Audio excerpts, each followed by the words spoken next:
Mga kapuso, sa mga sandaling ito ay narito ang mga tauhan ng National Bureau of Investigation, Organized National Crime Division sa harap ng isang bahay sa isang exclusive subdivision dito sa Makati City. At sa mga oras ito ay nagkakaroon nga ng legislasyon para magkaroon ng permiso para mapasok na itong bahay na ito. Kita natin na mayroon lang tinatawagan yung caretaker.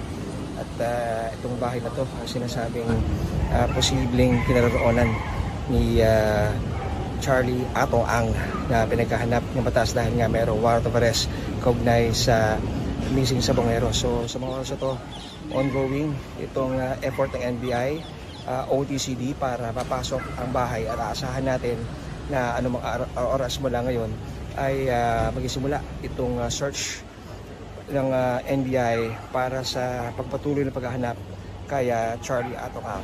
Mga kapuso, ito na, papasok na mga tauhan ng NBI OTCD at sisimulan na itong search sa loob ng bahay na ito sa isang exclusive subdivision sa Makati City.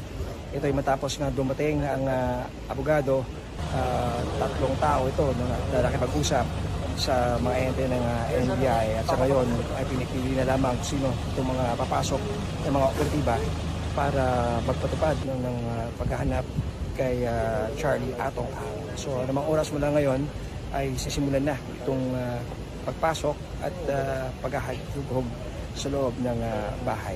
So titingnan natin kung pagkatapos ang paghahanap na to ay magiging positibo o negatibo ang kanilang effort para hanapin si Charlie Atong Ang. Yung mga latest mula rito sa Makati City, ako si John Consulta ng GMA Integrated News.